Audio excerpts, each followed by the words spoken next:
तो फाइनली दोस्तों हम पार्ट 4 लेकर आ चुके हैं। इसके पहले वाले वीडियो में हमने आपको जो है पार्ट 1, पार्ट 2 और पार्ट 3 में प्रश्न क्रमांक 1 से लेकर 9 तक के सभी प्रश्नों का हल सहित सॉल्यूशन के साथ वीडियो उपलब्ध करा दिए हैं। यदि आपने इसके पहले वाले वीडियो को नहीं देखा है तो आप हमारे चैनल की प्लेलिस्ट पर जाकर आप देख सकते हैं। यहाँ पर हम इस वीडियो में प्रश्न क्रमांक 10 से जो है क्वेश्चन को समझेंगे, तो आपको ध्यानपूर्वक अच्छे से समझना है। और यदि चैनल पर नए हैं तो प्लीज़ चैनल को सब्सक्राइब कीजिए, क्योंकि यार जो है वीडियोस बनाने में बहुत ज़्यादा मेहनत लगती है। और यदि आप जो है वार्षिक परीक्षा में आप अच्छे अंक लाना चाहते हैं तो आप हमारे चैनल के साथ ज़रूर जुड़ें। तो यहाँ पर प्रश्न क्रमांक 10 है, जो कि 2 अंक में क्वेश्चन पूछा गया है कि उन आंकड़ों के 2 उदाहरण दो जिन्हें आप अपने दैनिक जीवन में एकत्रित कर सकते हैं। तो यहाँ पर बहुत ही महत्वपूर्ण प्रश्न है, जो कि वार्षिक परीक्षा की दृष्टि से बहुत ही महत्वपूर्ण है। और यदि आप जो है 5 वर्ष के पेपर अच्छे से हल कर लेते हो तो आप गारंटी के साथ जो है गणित विषय में 75 में से आप जो है 60 या 65 अंक जो है आप आराम से ला सकते हो, मात्र जो है 1 महीने में। प्रकार से जो प्रश्न क्रमांक 10 में क्वेश्चन पूछा गया है, इस प्रकार से इसका आंसर होगा कि फल सब्जियों पर दैनिक खर्चा और प्रतिदिन बिजली की खपत। इस प्रकार से आपको कोई भी 2 आंकड़ों के उदाहरण बताना है जिन्हें आप अपने दैनिक जीवन में एकत्रित कर सकते हैं। तो फल सब्जियों पर दैनिक खर्चा, इसको हम एकत्रित कर सकते हैं, और प्रतिदिन बिजली की खपत, इसको हम एकत्रित कर सकते हैं। तो इस प्रकार से इस प्रश्न को आपको अच्छे से तैयार कर लेना है। इसके बाद जो है प्रश्न क्रमांक 10 का जो अथवा वाला क्वेश्चन है, यह क्वेश्चन भी 2 अंक में पूछा जाता है। क्वेश्चन में जो है आपको आंकड़े दिए गए हैं, इस प्रकार से आंकड़े अर्थात संख्याएं दी गई हैं, इनका आपको क्या ज्ञात करना है, बहुलक ज्ञात करना है। तो जब भी आपको इस प्रकार से आंकड़े अर्थात संख्या दी जाए और आपसे पूछा जाए कि बहुलक ज्ञात कीजिए, तो बहुलक क्या होता है, अधिकतम बारंबारता वाला बंटन, अर्थात जो संख्या सबसे ज़्यादा अधिक बार आती है। जैसे यहाँ पर 14 है, यदि 14 जो है सबसे अधिक बार आ जाए, जैसे 4 बार आ जाए या 5 बार आ जाए, तो बहुलक कौन सी संख्या हो जाएगी, 14 हो जाएगा। तो अधिकतम बारंबारता वाला बंटन, जो संख्या सबसे ज़्यादा बार यहाँ पर आती है उसे ही हम क्या कहते हैं, बहुलक कहते हैं। तो गणित की भाषा में इसे कहते हैं अधिकतम बारंबारता वाला बंटन। तो सबसे पहले जो भी क्वेश्चन में आपको आंकड़े दिए गए हैं, यहाँ पर हम आंकड़े लिखेंगे और आंकड़ों को जो है आप आरोही क्रम में लिखेंगे। आरोही क्रम अर्थात बढ़ते क्रम में लिखेंगे। तो सबसे पहले हम आंकड़ों को लिख लेते हैं। तो यहाँ पर हम लिखेंगे हल दिया है। क्वेश्चन में आपको जो है आंकड़े दिए गए हैं, तो सबसे पहले हम आंकड़े लिख लेते हैं।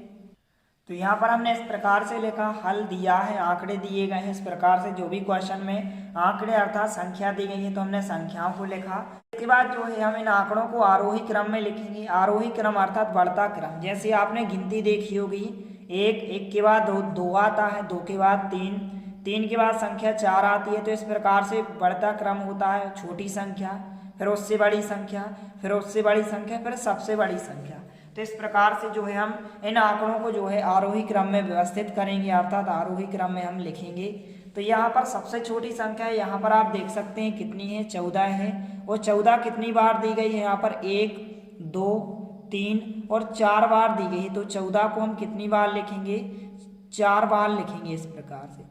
अब इसके बाद 14 के बाद संख्या कौन सी है, यहाँ पर आप देख सकते हैं 17 है। तो 14 से बड़ी संख्या 17 है, और 17 जो है 1 ही बार है। इसके बाद 18 है। 18 कितनी बार है, 1 बार, 2 और 3 बार 18 है। तो 18 को हम 3 बार लिखेंगे इस प्रकार से। यहाँ पर हमने 18 को लिखा। इसके बाद 18 के बाद संख्या कौन सी दी गई है, यहाँ पर आप देख सकते हैं 18 के बाद जो संख्या है 22 दी गई है।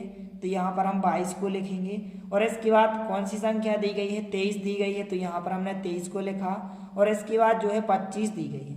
तो इस प्रकार से हमने संख्याओं को जो है आरोही क्रम में लिखा, अर्थात बढ़ते क्रम में लिखा। अब इसके बाद क्वेश्चन में जो है इन आंकड़ों का बहुलक पूछा गया है। तो बहुलक क्या होता है, अधिकतम बारंबारता वाला बंटन, इसलिए हम लिखेंगे बहुलक। बहुलक क्या होता है, अधिकतम बारंबारता वाला बंटन। आपको अच्छे से ध्यान रखना है। बहुलक हम कैसे ज्ञात करते हैं, जो संख्या सबसे ज़्यादा बार रिपीट होती है, अर्थात सबसे ज़्यादा बार यहाँ पर लिखी गई है, वही उसका क्या होता है, बहुलक होता है। तो बहुलक होता है, इसको गणित की भाषा में क्या कहते हैं? अधिकतम बारंबारता वाला बंटन। अधिकतम बारंबारता वाला बंटन, यही क्या कहलाता है? बहुलक कहलाता है, अधिकतम बारंबारता वाला बंटन। तो यहाँ पर 14 संख्या कितनी बार दी गई है? 4 बार दी गई है, लेकिन 18 जो है 1 और 2 और 3 बार दी गई है। तो सबसे ज़्यादा संख्या जो है 14 4 बार आई है, तो यहाँ पर बहुलक का मान कितना हो जाएगा? 14 हो जाएगा। अतः आप लिख सकते हैं कि जो बहुलक होगा, अतः यहाँ पर आप लिख भी सकते हैं, अतः बहुलक का मान कितना होगा? 14 होगा। तो आपको अच्छे से ध्यान रखना है कि आपको इस प्रकार से कोई भी आंकड़े दिए जाएं और आपसे कहा जाए कि बहुलक ज्ञात कीजिए, तो जो संख्या सबसे ज़्यादा बार रिपीट होती है, यहाँ पर 14 सबसे ज़्यादा बार आया है, 4 बार आया है, इसलिए इसका बहुलक कितना होगा? 14 होगा। तो अधिकतम बारंबारता वाला बंटन क्या हो जाएगा? यहाँ पर 14 हो जाएगा। तो 14 इसका राइट आंसर होगा। तो इस प्रकार से इस क्वेश्चन को आपको अच्छे से सॉल्व करके देख लेना है। यह क्वेश्चन जो है आपसे 3 अंक या 2 अंक में 100% एक क्वेश्चन पूछा जाएगा। इस प्रकार से आपसे कोई भी आंकड़े दिए जाएंगे और आपसे कहा जाएगा बहुलक ज्ञात कीजिए, तो इस क्वेश्चन को आपको अच्छे से सॉल्व करके देख लेना है। इस प्रकार से आंसर दिया गया है। इसके बाद नेक्स्ट क्वेश्चन है प्रश्न क्रमांक 11, जो कि यह क्वेश्चन जो है 3 अंक में पूछा जाता है, इसलिए आपको अच्छे से ध्यानपूर्वक समझना है। यहाँ पर क्वेश्चन पूछा गया है 3/5 और 4/5 के बीच 3 परिमेय संख्या ज्ञात कीजिए। तो जब भी आपसे इस प्रकार से 2 संख्याओं के बीच यहाँ पर परिमेय संख्या पूछी जाए, तो आपको क्या करना है? जितनी परिमेय संख्या ज्ञात करनी है उससे आपको एक ज़्यादा ले लेना है। जैसे हमें 3 ज्ञात करनी है, इन 2 संख्याओं के बीच कितनी परिमेय संख्या ज्ञात करनी है? 3 ज्ञात करनी है। तो हम 3 से एक ज़्यादा लेंगे, अर्थात 3 में हम 1 जोड़ेंगे तो कितना हो जाएगा? 4 हो जाएगा। अब 4 का हम इस संख्या में अंशबाहर में गुणा करेंगे और इस संख्या में भी हम अंशबाहर में गुणा करेंगे। तो यहाँ पर हम लिखेंगे सबसे पहले हल। यहाँ पर आपको 2 संख्या दी गई हैं, 3/5 और 4/5। तो 3/5 को हमने यहाँ पर लिखा और 4/5 को हमने यहाँ पर लिखा। अब यहाँ पर हमें इन दोनों संख्याओं के बीच 3 परिमेय संख्या ज्ञात करनी है। तो जितनी परिमेय संख्या ज्ञात करनी है उससे आपको एक ज़्यादा ले लेना है। जैसे यहाँ पर 3 ज्ञात करनी है, तो 3 से हमने एक ज़्यादा लिया, 3 में 1 जोड़ा, कितना हो जाएगा? 4 हो जाएगा। तो इस संख्या में आप अंशबाहर में 4 का गुणा करेंगे और इसी प्रकार से यहाँ पर इस संख्या में भी आप जो है अंशबाहर में जो है 4 का गुणा करेंगे। जैसे यहाँ पर हमें 4 परिमेय संख्या ज्ञात करनी होती, तो 4 में हम 1 जोड़ते, अर्थात 4 से हम 1 ज़्यादा लेते तो कितने हो जाते? 5। तो 5 का हम इसमें गुणा करते अंशबाहर में और इस संख्या में भी हम जो है 5 का अंशबाहर में गुणा करते। तो यहाँ पर चूंकि क्वेश्चन में 3 परिमेय संख्या ज्ञात करनी है, तो 3 + 1 अर्थात 3 से हमने 1 ज़्यादा लिया, कितना हो जाएगा? 4। तो 4 का हम इसमें गुणा करेंगे, ऊपर की संख्या अंशबाहर में हम 4 का गुणा करेंगे। इसी प्रकार से इसमें भी हम 4 का ऊपर नीचे क्या करेंगे? गुणा करेंगे, अंशबाहर में 4 का गुणा करेंगे। तो आप गुणा कीजिए, 3 का गुणा 4 से करेंगे तो यहाँ पर 12 आ जाएंगे, 5 का गुणा 4 से करेंगे कितने आ जाएंगे? 20 आ जाएंगे। इसी प्रकार से हम इसमें करेंगे 4 का गुणा 4 से कितने आ जाएंगे? 16 आ जाएंगे। 5 का गुणा 4 से करेंगे कितने आ जाएंगे? 20 आ जाएंगे। तो यहाँ पर आप देख सकते हैं चूंकि नीचे की जो हर संख्या है, यहाँ पर 20 है नीचे की संख्या और यहाँ पर भी जो है नीचे की संख्या 20 है, लेकिन ऊपर की संख्या अलग अलग है। यहाँ पर 12 है, यहाँ पर 16 है। तो 12 और 16 के बीच की संख्या आप लिख दीजिए। यही जो है इन दोनों संख्याओं के बीच की 3 परिमेय संख्या हो जाएंगी और इनके बटे आप जो है 20 लिख दीजिए, क्योंकि यहाँ पर भी बटे में 20 है और यहाँ पर भी बटे में 20 है।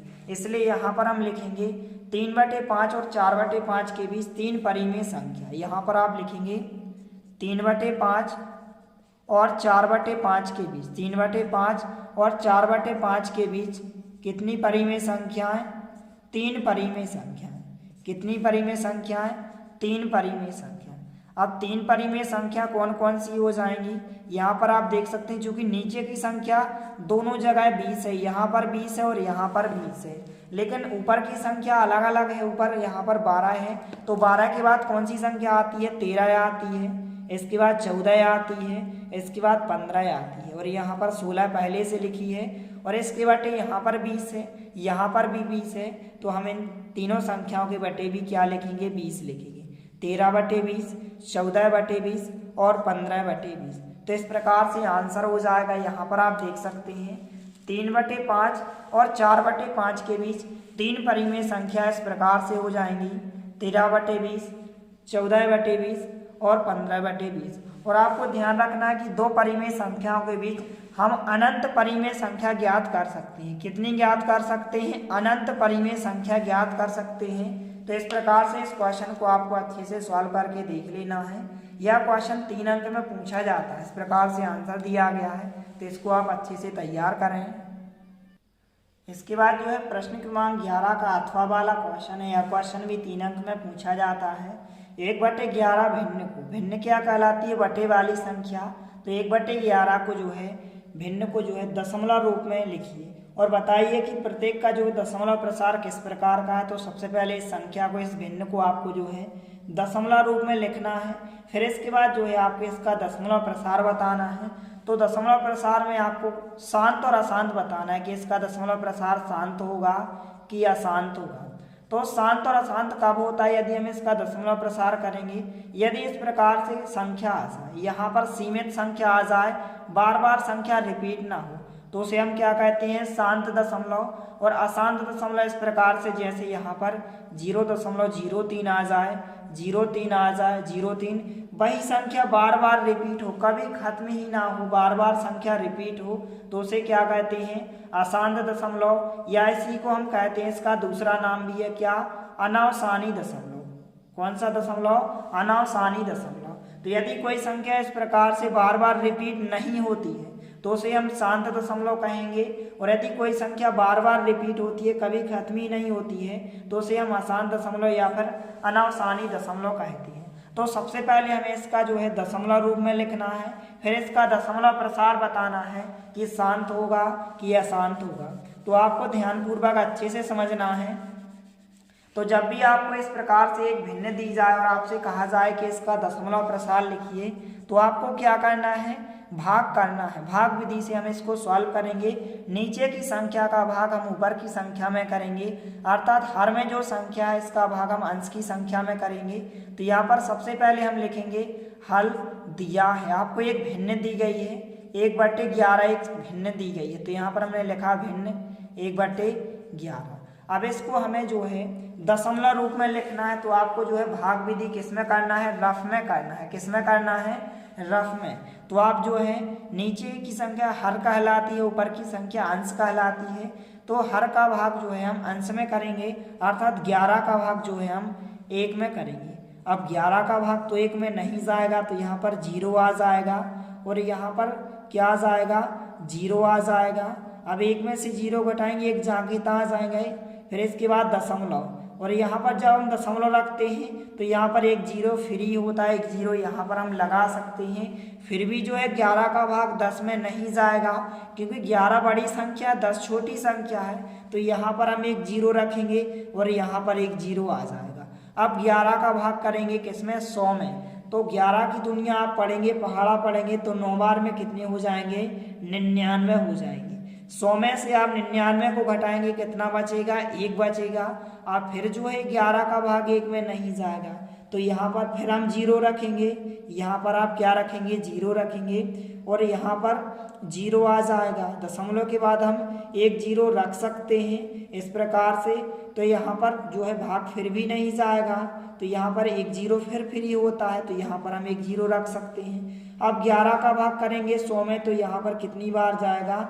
9 बार जाएगा। कितनी बार? तो यहाँ पर आप देख सकते हैं संख्या जो है दशमलव के बाद 0.09 09 09 इस प्रकार से संख्या बार बार रिपीट होगी, क्योंकि घटाएंगे आप 99 लिखेंगे, फिर घटाएंगे, फिर 1 बचेगा, फिर यहाँ पर 0 आएगा, फिर यहाँ पर 0, फिर 1 0 रखेंगे। तो इस प्रकार से संख्या जो है बार बार रिपीट होगी। तो यहाँ पर इसका जो दशमलव रूप किस प्रकार से होगा? यहाँ पर आप लिखेंगे दशमलव रूप। क्या लिखेंगे? दशमलव रूप पूछा गया है, तो 1/11 का जो दशमलव रूप होगा इस प्रकार से होगा 0.09 इस प्रकार से, और आप डेड डैश भी लगा सकते हैं। इसका अर्थ क्या है कि 09 संख्या बार बार रिपीट होगी, यही संख्या बार बार आएगी। और जब बार बार संख्या रिपीट होती है तो इसे हम क्या कहते हैं? अशांत दशमलव कहते हैं, या इसी का दूसरा नाम होता है अनावसानी दशमलव। तो यहाँ पर हम लिखेंगे दशमलव प्रसार। क्या लिखेंगे? दशमलव प्रसार। तो इसका जो दशमलव प्रसार होगा अशांत दशमलव होगा। कौन सा दशमलव होगा? अशांत दशमलव होगा। तो इस प्रकार से इसको आपको रफ में सॉल्व करके देख लेना है। इस प्रकार से इसका दशमलव रूप होगा 0.090909 इस प्रकार से। और इसका जो दशमलव प्रसार होगा अशांत दशमलव होगा। कौन सा दशमलव होगा? अशांत दशमलव होगा। और इसी को जो है आप लिख सकते हैं अनावसानी दशमलव। क्या कहते हैं इसको हम?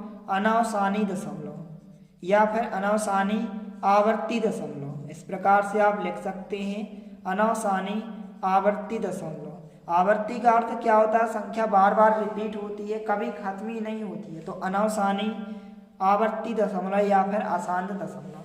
तो इस प्रकार से इस क्वेश्चन को आपको अच्छे से सॉल्व करके देख लेना है। 3 अंक में यह क्वेश्चन पूछा जाता है। तो इस प्रकार से इन प्रश्नों को आपको अच्छे से तैयार कर लेना है। इसके नेक्स्ट पार्ट में आपको जो है प्रश्न क्रमांक 12 से आगे के क्वेश्चन सॉल्व करना बताया जाएगा। मिलते हैं अगले वीडियो में, तब तक के लिए जय हिंद, वंदे मातरम।